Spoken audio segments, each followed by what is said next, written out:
हमने शहर को दी एक नई पहचान, हम हैं सिंघानिया बिल्डकॉन। रायपुर से रेलवे ने 3 जोड़ी ट्रेन को बहाल कर दिया है। 11 जोड़ी रद्द ट्रेन में से 3 जोड़ी ट्रेनों को बहाल किया गया है। इसमें कोरबा, अमृतसर, विशाखापट्टनम, निजामुद्दीन ट्रेन अब चलेंगी। वहीं सिकंदराबाद, रायपुर सिकंदराबाद ट्रेन भी शुरू की जाएगी। 11 जोड़ी ट्रेनें कोयला ढुलाई के लिए रद्द कर दी गई। सीएम भूपेश बघेल ने केंद्रीय रेल मंत्री अश्विनी वैष्णव से फोन पर बातचीत की और इस दौरान सीएम ने रद्द ट्रेनों को फिर से शुरू करने का आग्रह किया। सीएम ने रेल मंत्री को छत्तीसगढ़ के यात्रियों की समस्याओं से अवगत कराया। वहीं बातचीत के दौरान रेल मंत्री ने समस्या के समाधान का भरोसा दिया। छत्तीसगढ़ से चलने वाली 20 से भी ज्यादा ट्रेनों को कैंसिल करने के विरोध में कांग्रेस ने आज प्रदेश अध्यक्ष मोहन मरकाम के नेतृत्व में डीआरएम ऑफिस का घेराव कर दिया। इस दौरान मोहन मरकाम ने आरोप लगाया कि उद्योगपतियों को फायदा पहुंचाने के लिए केंद्र सरकार ने यात्री ट्रेनों को बंद कर मालगाड़ी को चलाने का फैसला किया। छत्तीसगढ़ के मुख्यमंत्री भूपेश बघेल ने राजस्व विभाग की समीक्षा बैठक की। बैठक में सीएम ने विवादित नामांतरण और बंटवारे के लंबित राजस्व प्रकरणों के शीघ्र निराकरण के निर्देश दिए। उन्होंने कहा कि जमीन के सीमांकन संबंधित प्रकरणों का 31 मई तक निपटारा करें। नवा रायपुर में जारी किसानों के आंदोलन को किसान नेता राकेश टिकैत का समर्थन मिला है। राष्ट्रीय किसान नेता राकेश टिकैत कल 2 दिवसीय दौरे पर रायपुर पहुंचेंगे, जहां वे नवा रायपुर प्रभावित किसान आंदोलन में शामिल होंगे और 2 दिनों तक किसानों के साथ आंदोलन करेंगे। किसान नेता ट्रैक्टर चलाते हुए धरना स्थल पर पहुंचेंगे। भोपाल में शिवराज कैबिनेट की अहम बैठक हुई। गृह मंत्री डॉक्टर नरोत्तम मिश्रा ने कैबिनेट फैसलों की जानकारी देते हुए बताया कि संत रविदास स्वरोजगार योजना को स्वीकृति दी गई है। साथ ही डॉक्टर भीमराव अंबेडकर आर्थिक कल्याण योजना को मंजूरी मिली। गृह मंत्री डॉक्टर नरोत्तम मिश्रा ने कहा कि विभिन्न विभागों में नए पदों के सृजन को कैबिनेट की स्वीकृति मिली है। 9 और 10 जनवरी को इंदौर में प्रवासी भारतीय दिवस होगा और इसके साथ ही प्रदेश में परशुराम जयंती इन्वेस्टर समिट भी मनाया जाएगा। प्रशांत किशोर के कांग्रेस में शामिल नहीं होने पर कांग्रेस के नेता रणदीप सुरजेवाला ने ट्वीट कर कहा है कि कांग्रेस अध्यक्ष ने एक एम्पावर्ड एक्शन ग्रुप 2024 का गठन किया और प्रशांत किशोर को जिम्मेदारी के देते हुए ग्रुप में शामिल होने के लिए आमंत्रित किया है, लेकिन उन्होंने मना कर दिया। हम पार्टी को दिए गए उनके प्रयासों और सुझावों की सराहना करते हैं। चुनावी रणनीतिकार प्रशांत किशोर के कांग्रेस पार्टी में शामिल होने से इनकार करने के बाद राजनीति शुरू हो गई है, जिसे लेकर गृह मंत्री नरोत्तम मिश्रा ने कांग्रेस पर तंज कसते हुए कहा कि कांग्रेस एक डूबता जहाज है, जिसकी सवारी कोई नहीं करना चाहता। केंद्रीय सामाजिक न्याय एवं अधिकारिता राज्य मंत्री रामदास अठावले ने छत्तीसगढ़ में अपने विभाग की समीक्षा की। इस दौरान अठावले ने राज्य सरकार पर आरोप लगाते हुए कहा कि वर्तमान में भी छत्तीसगढ़ को पर्याप्त फंड दिया जा रहा है, लेकिन राज्य सरकार की उदासीनता के कारण वो आम जनता तक नहीं पहुंच रहा। रायपुर में IPS24 की खबर का बड़ा असर हुआ है। सिटी बस संचालकों के खिलाफ प्रशासन ने बड़ी कार्रवाई करते हुए बस सर्विसेज का टेंडर निरस्त कर दिया है। यह कार्रवाई RBS के संचालक के द्वारा सिटी बस का संचालन नहीं करने पर की गई है। अब दोबारा सिटी बस संचालन का टेंडर किया जाए। खरगोन में दिन का कर्फ्यू पूरी तरह से हटा लिया गया है। गृह मंत्री नरोत्तम मिश्रा ने कहा कि खरगोन में शांति है, इसलिए दिन के कर्फ्यू को पूरी तरह से हटाया गया है। हालांकि एहतियातन रात का कर्फ्यू अभी जारी रहेगा। समीक्षा कर फैसला लिया जाएगा। खरगोन हिंसा के बाद मध्य प्रदेश सरकार के गठित 2 सदस्यीय दावा प्राधिकरण दल आज दंगा प्रभावित क्षेत्रों में पहुंचा। दल के अध्यक्ष और सदस्य ने हिंसा प्रभावितों से बात की और दल के अध्यक्ष और सदस्य सप्ताह में 5 दिन तक पीड़ितों के दावे आपत्तियों पर सुनवाई करेंगे। खरगोन हिंसा को लेकर पूर्व मुख्यमंत्री दिग्विजय सिंह ने फिर बड़ा बयान दिया है। दिग्विजय ने बीजेपी पर बड़ा आरोप लगाते हुए कहा कि बीजेपी गरीब मुसलमानों को पत्थर फेंकने के लिए पैसे देती है। आइए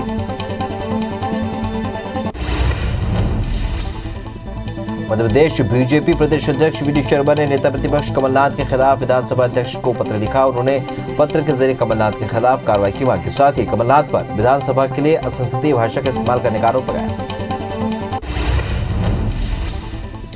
रतलाम दौरे के दौरान राष्ट्रीय बाल शिक्षक कैलाश विजयवर्गीय कथावाचक प्रदीप मिश्रा के कथा में आशीर्वाद लेने के लिए पहुंचे। यहाँ पर उन्होंने प्रदीप मिश्रा का आशीर्वाद लेने के बाद भजन भी गाया। इस दौरान उन्होंने कहा कि मुंबई, यूपी से लेकर मध्य प्रदेश तक लाउडस्पीकर पर कानून के दायरे में कार्रवाई होनी चाहिए।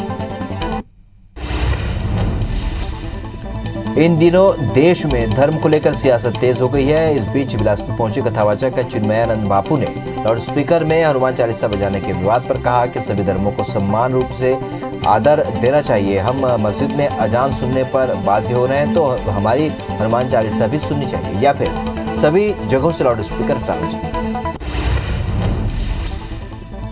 इंदौर में आगामी चुनाव के मद्देनजर नए कार्यकारिणी के गठन की कवायद जारी है, लेकिन दूसरी ओर कई कांग्रेस के नेताओं की भोपाल दफ्तर से नियुक्ति हो रही है, जिससे लेकर कांग्रेस कार्यकर्ताओं की आपसी खींचतान शुरू हो चुकी है। वहीं शहर कांग्रेस के अध्यक्ष ने आपत्ति दर्ज कराई। छतरपुर में युवती ने खुदकुशी की कोशिश की और युवती ने कलेक्टर की सुनवाई के दौरान हाथ की नस काट ली और इस दौरान जन सुनवाई में हंगामा मच गया। घटना के बाद युवती को जिला अस्पताल में भर्ती कराया गया। बीजापुर में पुलिस चेकिंग के दौरान 3 नक्सलियों को गिरफ्तार किया गया। सभी नक्सली सप्लाई टीम के सदस्य हैं। पुलिस ने मौके से विस्फोटक सहित नगद पैसे बरामद किए हैं। ये कार्रवाई मिरतुर पुलिस ने की।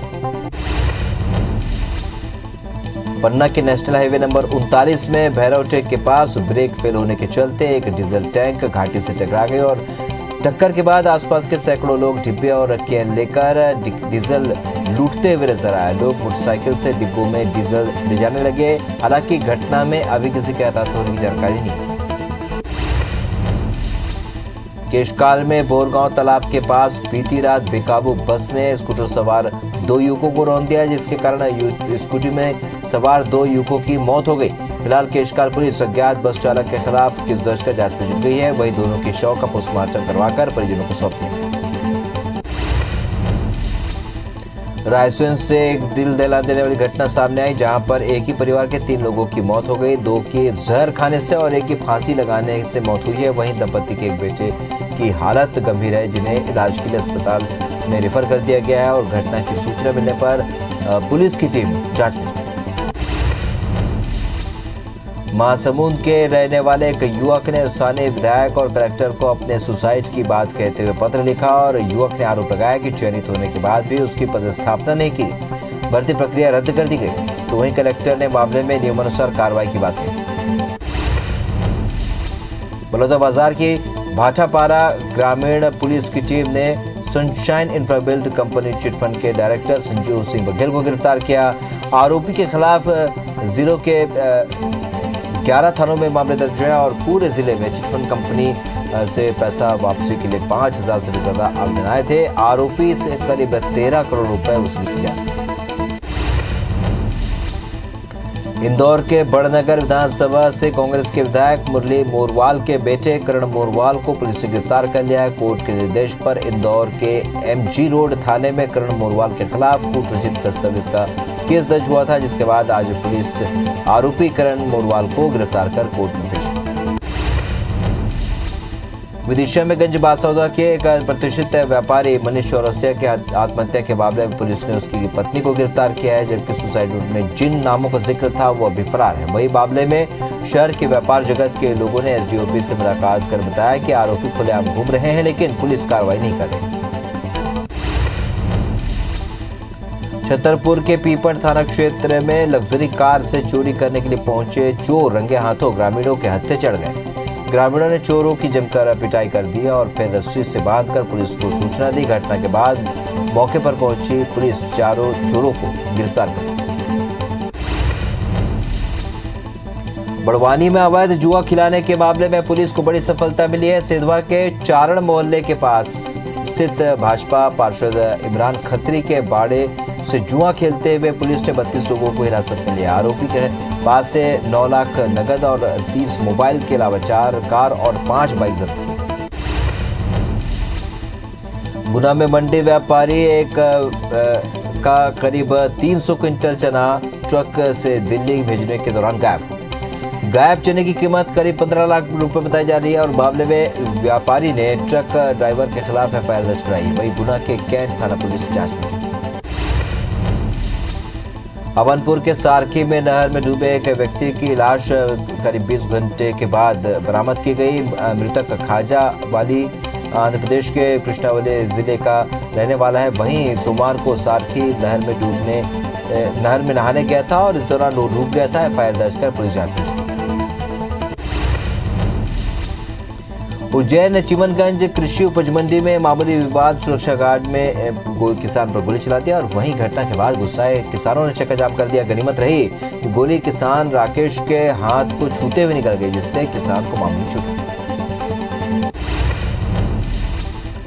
मंदसौर की नारायणगढ़ पुलिस ने एम्बुलेंस से डोडा चूरा की तस्करी करते आरोपी को गिरफ्तार किया है। पुलिस को लंबे समय से मादक पदार्थ तस्करी करने की सूचना मिली थी, जहां पर सुरजीत रोड कचरिया चौपाटी पर नाकेबंदी कर करीब 8 बोरों से 1 क्विंटल 50 किलो अवैध डोडा चूरा बरामद किया।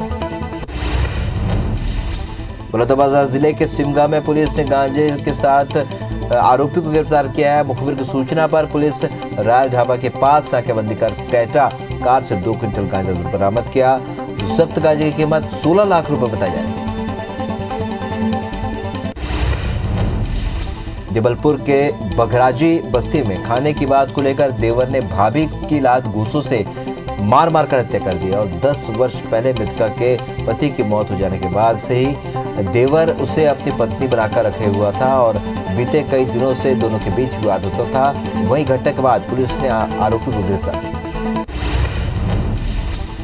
धमतरी के गायत्री उद्यानिकी कॉलेज में रैगिंग का मामला सामने आया, जहां पर सीनियर छात्रों ने अपने जूनियर छात्रों के साथ रैगिंग किया। वहीं अब पीड़ित छात्र ने पुलिस से शिकायत कर कार्रवाई की मांग की है। छात्रों का आरोप है कि रैगिंग के वक्त कॉलेज के एनएसएस प्रभारी और एक महिला प्राध्यापक मौजूद रहे, जिसके बाद भी रैगिंग की गई। खरगोन जिले के मंडलेश्वर में बड़वा रोड पर एक मारुति वैन में अचानक आग लग गई और शॉर्ट सर्किट से आग लगी, जिसके चलते देखते देखते कार धू कर जलने लगी। घटना के बाद वहां मौजूद लोगों ने तत्काल फायर फाइटर को सूचना दी। मौके पर पहुंची फायर फाइटर की टीम ने आग पर काबू पाया। पन्ना जिले के निवासी छात्र शिव की बनारस में हुई मौत के मामले को लेकर मध्य प्रदेश के पूर्व डीजीपी का बयान सामने आया। उन्होंने कहा कि मामला बेहद गंभीर है। पिता के थाने में पूछताछ करने पर पुलिस मौन रहती है। फिर 2 दिन बाद छात्र शिव की लाश मिलती है। पूर्व डीजीपी ने रिटायर्ड जस्टिस कमीशन बोर्ड से जांच करानी है।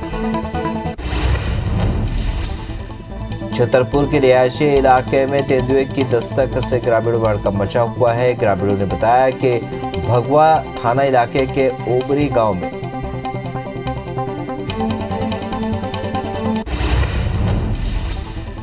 धमतरी जिले के केरे गांव रेंज के अंतर्गत वन विभाग और पुलिस विभाग की टीम ने झोपड़ी बनाकर रह रहे अतिक्रमणकारियों को खदेड़ा। पिछले कुछ महीनों से मारदापोटी गंजवाही क्षेत्र में अतिक्रमण करने की शिकायत मिली थी, जिस पर कार्रवाई की गई और इस दौरान भारी संख्या में पुलिस बल तैनात था। इंदौर में सड़क चौड़ीकरण को लेकर नगर निगम की रिमूवल टीम खजूरी बाजार स्थित 16 दुकानों को हटाने के लिए कार्रवाई की और दरअसल स्मार्ट सिटी प्रोजेक्ट के तहत कृष्णपुरा छतरी से बड़ा गणपति तक सड़क चौड़ीकरण सहित अन्य कार्य किए जा रहे हैं और इसी को लेकर रास्ते में आ रहे दुकानों को हटाया गया। डीजीपी बनने के बाद सुधीर सक्सेना पहली बार इंदौर पहुंचे। इस दौरान उन्होंने पहली बार पुलिस अधिकारियों के साथ समीक्षा बैठक की। बैठक में महिला सुरक्षा, ट्रैफिक व्यवस्था, नशे के खिलाफ उठाए गए कदमों को लेकर चर्चा हुई। बैठक में पुलिस के अलग अलग विभाग के अधिकारियों को ने प्रेजेंटेशन दी। रायगढ़ के पूंजीपत्रा इंडस्ट्रियल पार्क में बिजली संकट से जूझ रहे स्टील उद्योगों की हालत को लेकर सांसद गोमती साय ने चिंता जाहिर की। सांसद गोमती साय ने कहा कि भूपेश सरकार के कार्यकाल में बड़े उद्योग बेलगाम हो चुके हैं। अगर बड़े उद्योग समूहों ने छोटे उद्योगों को बिजली प्रदान करने के लिए एग्रीमेंट किया है तो उन्हें बिजली उपलब्ध करानी चाहिए।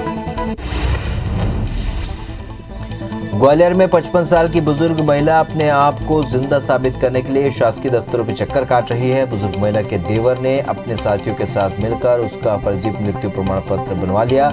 इसके बाद उसके प्लॉट को हड़पने के लिए नगर निगम में नामांतरण के लिए लगा दिया गया।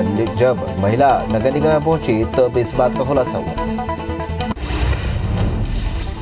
बेमेतरा के कुसमी गांव में घायल युवक के इलाज के दौरान मौत के मामले में ग्रामीणों ने चक्का जाम कर दिया और जमकर हंगामा किया। हंगामे को देखते हुए मौके पर भारी पुलिस बल तैनात किया गया। फिलहाल पुलिस लोगों को समझाने का प्रयास कर रही है जिससे रास्ता खोला जा सके। गुजरात के एक कांग्रेसी विधायक जिग्नेश मेवानी पर एफआईआर से गुस्साए कांग्रेसियों ने धमतरी में धरना प्रदर्शन कर अपना विरोध जताया। वहीं इस मामले को लेकर संज्ञान में लेकर कार्रवाई के लिए राष्ट्रपति के नाम जिला प्रशासन को ज्ञापन सौंपा। कांग्रेसियों का आरोप है कि भाजपा के शासन में जनप्रतिनिधियों की आवाज को दबाने का काम किया जा रहा है। बलरामपुर में पिछले 14 दिनों से हड़ताल पर बैठे फड़, मुंशी और प्रबंधक संघ के कर्मचारियों ने आंदोलन को स्थगित कर दिया। सीएम भूपेश बघेल द्वारा मानदेय बढ़ाए जाने से खुश होकर आंदोलन वापस लिया। वहीं लघु वनोपज संघ के प्रांत अध्यक्ष ने पीसी कर सीएम का आभार जताया। बलरामपुर जिले के घटगांव में पटवारी की मनमानी से परेशान पहाड़ी कोरवा जनजाति के लोगों ने मोर्चा खोल दिया है। पिछले 2 साल से जमीन के समांकन को लेकर आवेदन कर रहे थे, लेकिन पटवारी के द्वारा सिर्फ समय दिया जा रहा है, जिससे परेशान होकर ग्रामीणों ने डीएम को ज्ञापन सौंपकर कार्रवाई की मांग की। देश में लगातार बढ़ती महंगाई के विरोध में राजनांदगांव में कांग्रेसी पार्षद और अधिकारियों ने केंद्र सरकार के खिलाफ अनोखा प्रदर्शन किया। कांग्रेस के नेताओं ने महंगाई का पुतला दहन कर उस पर बुलडोजर चलाया। इस दौरान कांग्रेस नेताओं ने कहा कि लगातार बढ़ते पेट्रोल डीजल के दामों में महंगाई लगातार बढ़ रही है। महंगाई की मार से जनता बेहाल। भोपाल में बिजली विभाग के संविदा कर्मचारी संविदा नीति 2018 में संशोधन की मांग कर रहे हैं, जिसे लेकर संविदा कर्मचारियों ने आज भोपाल के चिनार पार्क में भजन कीर्तन और थाली बजाकर प्रदर्शन किया। कर्मचारियों का कहना है कि सरकार ने मांग नहीं मानी तो उग्र आंदोलन किया जाएगा। खंडवा में महिलाओं ने अनोखा विरोध प्रदर्शन किया। यहां पर कलेक्टर के पास पानी की समस्या लेकर पहुंची महिलाओं ने निमाड़ी लोकगीत गाकर और डांस पर अपना विरोध दर्ज करवाया है। महिलाओं का गीत सुनकर अंदर बैठे अधिकारी बाहर आए और महिलाओं की समस्याएं सुनी। इसके बाद उन्होंने तुरंत समस्या के निराकरण का आश्वासन दिया। लुरमी के अचानक मां टाइगर रिजर्व में बीते महीने भर से डेरा डाले हाथियों के कुनबे में एक नया हाथी शामिल हो गया। मादा हाथी ने एक बेबी हाथी को जन्म दिया और नए मेहमान के आने से अब हाथियों की संख्या बढ़कर 19 हो गई है। हाथी की संख्या बढ़ने से एटीआर प्रशासन भी बेहद खुश है और लगातार हाथियों के दल की निगरानी कर रहा है। भानु प्रतापपुर में बीजेपी कार्यकर्ताओं ने सार्वजनिक कार्यक्रमों के पहले अनुमति के अनिवार्यता को लेकर विरोध किया और लोकतंत्र के लिए इसे खतरा बताया। साथ ही राज्य शासन के गृह विभाग द्वारा जारी आदेश की प्रति जलाकर विरोध प्रदर्शन किया। बस्तर में स्वरोजगार के लिए युवा उद्यमियों को आगे लाने के लिए प्रशासन ने थिंक बी शुरू किया है, जिसके तहत युवा अपने आइडिया को लेकर विशेषज्ञों की सलाह ले सकते हैं। ये विशेषज्ञ टाटा इंस्टीट्यूट सहित कई नामी कंपनियों में काम कर रहे हैं। इनका पहला बिजनेस इवेंट्स जगदलपुर में 26 से लेकर 28 अप्रैल को बादल अकादमी में आयोजित किया। नीति आयोग के केंद्रीय प्रभारी अधिकारी और पूर्व कलेक्टर आशीष उपाध्याय ने राजनांदगांव जिले के कलेक्टोरेट कार्यालय में नीति आयोग की समीक्षा बैठक ली। बैठक में नीति आयोग द्वारा संचालित योजनाओं का विभागवार समीक्षा की गई, जिसमें शिक्षा, स्वास्थ्य, पेयजल सहित अन्य क्षेत्रों में किए जा रहे कार्यों के लिए आवश्यक निर्देश दिए गए। छत्तीसगढ़ में मिशन 2023 की तैयारियों में बीजेपी जुट गई है और बूथ के सफल संचालन और मजबूती के लिए विधानसभावार कार्य विस्तार भी किया जा रहा है। प्रशिक्षण कार्यक्रम में नेता प्रतिपक्ष धर्मलाल कौशिक और 5 मंडलों के कार्यकर्ताओं को बूथ संचालन की टिप्स दी। जांजगीर चांपा के जयजयपुर विधायक किशोर चंद्रा ने आम गांव में 3 करोड़ 7,99,000 की लागत से बनने वाली पानी टंकी, पाइपलाइन विस्तार और 5 लाख की लागत से सामुदायिक भवन निर्माण कार्य का भूमि पूजन किया। इस दौरान उन्होंने कहा कि उनकी कोशिश है कि जयजयपुर विधानसभा क्षेत्र के सभी गाँवों का विकास हो, इसके लिए लगातार प्रयास किए जाए। मिशन जीवन रक्षा के तहत गरियाबंद SPJR ठाकुर की पहल है और की पहल पर 200 से अधिक युवाओं को दुर्घटना के समय लोगों की जान बचाने का प्रशिक्षण दिया गया। डॉक्टर्स ने 50 गांवों के चयनित सभी युवाओं को प्रशिक्षण दिया और इनमें 5 युवाओं को फर्स्ट एड और इमरजेंसी कंडीशन मैनेजमेंट की ट्रेनिंग दी। कटी शहर में पेयजल समस्या को लेकर कलेक्टर प्रियंका मिश्रा ने विवेकानंद वार्ड लखेरा का दौरा किया और इस दौरान उन्होंने पेयजल सप्लाई में बरती जा रही लापरवाही के चलते नगर निगम के इंजीनियरों को जमकर फटकार लगाई और जल समस्या निराकरण के निर्देश दिए। एमपी बोर्ड का 10वीं और 12वीं का रिजल्ट जल्द आ रहा है। ऐसे में माध्यमिक शिक्षा मंडल नई पहल करने जा रहा है। शिक्षा मंडल की हेल्पलाइन के जरिए बच्चों की काउंसलिंग की जा रही है। साथ ही रिजल्ट खराब होने पर या नंबर कम होने आने पर बच्चे की खुदकुशी की घटनाओं को देखते हुए इस पर मंडल ने डायल 100 और उमंग हेल्पलाइन का नेटवर्क तैयार किया। इंदौर के ग्राम पंचायतों को अब जल संकट से मुक्ति दिलाने के लिए हर घर नल से जल पहुंचाने का कार्य किया जा रहा है। इस योजना के जरिए अब तक 56 गांवों के घरों में नल से पानी की आपूर्ति शुरू कर दी गई है। इसके साथ ही अब जल संसाधन मंत्री तुलसी सिलावट में जल्द ही ये कार्यक्रम शुरू करने की तैयारी की। बच्चों के रूटीन वैक्सीनेशन मामले में मध्य प्रदेश के कई जिले अभी पीछे हैं। इनका लक्ष्य पूरा करने के लिए कैचअप राउंड चलाया जा रहा है और कैचअप राउंड के दौरान राष्ट्रीय स्वास्थ्य मिशन ने करीब 1500 ऐसे उप स्वास्थ्य केंद्र और आंगनबाड़ियों को चिन्हित किया है जहां पर स्टाफ नर्स में एएनएम